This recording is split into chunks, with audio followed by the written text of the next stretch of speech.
मागील भागात शरद मोहनच्या घरी आल्यानंतर त्याचं खूप छान स्वागत केलं जातं. त्यांचा आनंद पाहून शरद मोहन आणि सुप्रियाला माफ करतो. रात्री झोपताना जेव्हा सोनू शरदला मोहिनीबद्दल विचारतो तेव्हा शरदच्या त्या आठवणी पुन्हा ताज्या होतात. त्याला आठवतं की 7व्या महिन्यातच मोहिनीला प्रसूती कळा सुरू झाल्या होत्या आणि त्यावेळी तो तेथे नव्हता. आता पुढे शीला मावशी आणि शेजारच्या काकू मोहिनीला हॉस्पिटलमध्ये घेऊन पोहोचलेल्या असतात. डॉक्टर निशाला इमर्जन्सी आहे कळल्यावर ती लगेच मोहिनीला ओटीमध्ये घेऊन जाते. मोहिनीचं सीझर करायचं असल्यामुळे लगेच डॉक्टर निशा तिची प्रोसेस सुरू करते. थोड्या वेळातच तिची प्रसूती होते. दोन्हीही बाळ सुखरूप असतात, पण वेळेआधीच मुले जन्माला आल्यामुळे त्यांना इन्क्युबेटरमध्ये ठेवण्यात येते. तेवढ्यात मोहिनी बेशुद्ध होते. खूप वेळ होतो पण ती शुद्धीवर येत नाही, म्हणून डॉक्टर निशा पुन्हा मोहिनीला चेक करते. तर तिला कळतं की असह्य वेदना झाल्यामुळे ती कोमात गेलेली आहे. तिकडे आईबाबांना जेव्हा कळतं की मोहिनीला कळा सुरू झाल्या होत्या आणि आत्ता सध्या ती हॉस्पिटलमध्ये आहे, तर आईबाबा ताबडतोब लग्न समारंभातून निघतात. मोहिनीची प्रसूती वेळे अगोदर होतीये हे ऐकून त्यांना थोडं टेन्शन आलं होतं, त्यामुळं ते ड्रायव्हरला गाडी थोडं पळण्यासाठी सांगतात. अचानक गाडीच्या समोर कुत्र्याचं छोटं पिल्लू येतं, म्हणून ड्रायव्हर जोरात ब्रेक दाबतो. तर मागून येणाऱ्या गाडीचा जोराचा धक्का लागतो आणि त्यांची गाडी पलटते. तिघेही गंभीर जखमी झालेले असतात.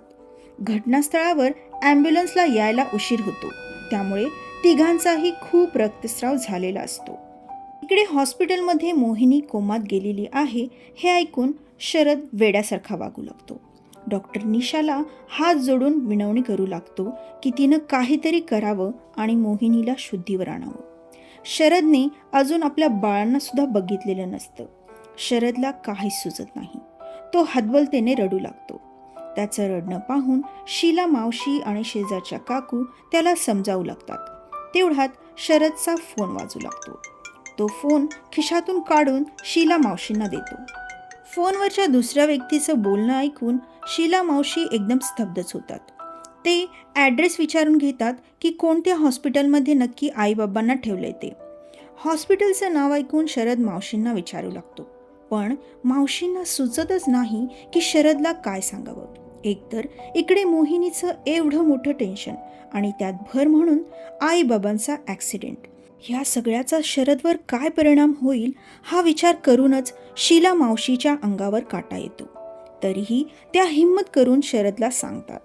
मावशींचं बोलणं ऐकून शरद थोडा वेळ काहीच बोलत नाही. एकदम जोरात ओरडतो आणि पुन्हा रडू लागतो. त्याचा सर्वात मोठा आधार मोहिनी आणि आता आईबाबा तिघेही संकटात होते. तो पूर्णपणे तुटून जातो, धपकन खालीच बसतो. त्याचं वागणं पाहून शीला मावशी आणि काकूंचेही अश्रू अनावर झालेले होते. ते मनातून देवाचा धावा करू लागतात. शरद मनातून देवाकडे मोहिनी आणि आईबाबांच्या तब्येतीसाठी प्रार्थना करू लागतो.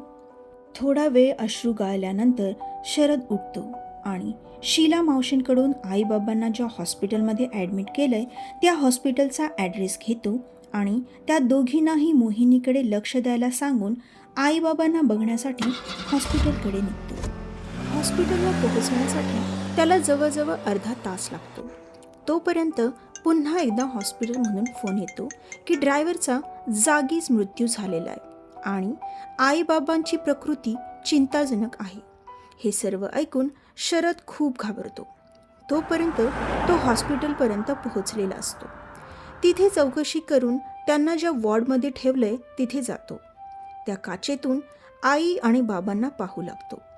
त्यांची ती अवस्था पाहून पुन्हा रडू लागतो. तोपर्यंत तिथे डॉक्टर येतात.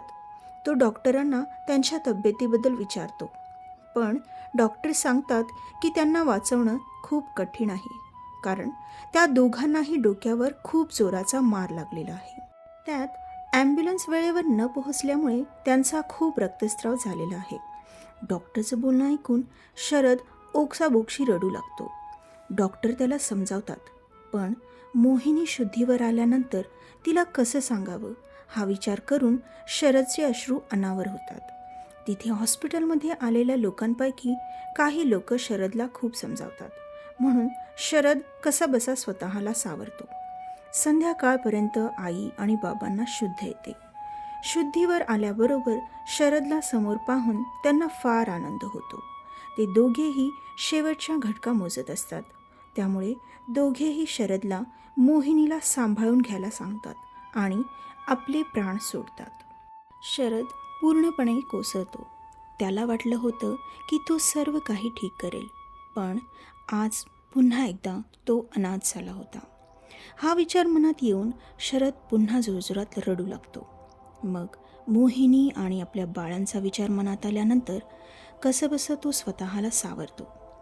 आईबाबांचा अंत्यविधी करणं ही खूप मोठी जबाबदारी त्याला पार पाडायची होती, तेही मोहिनीला काहीही कळू न देता.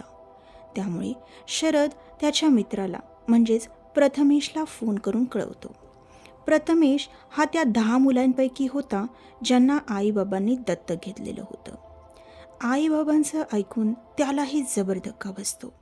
तो बाकीच्यांनाही कळवतो.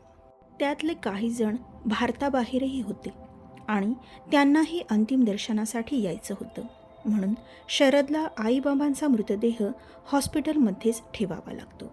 शुद्धीवर आल्यानंतर जेव्हा मोहिनीला आईबाबांच्या मृत्यूबद्दल कळेल तेव्हा काय होईल हे जाणून घेण्यासाठी ऐकत रहा अडगळीची वस्तू.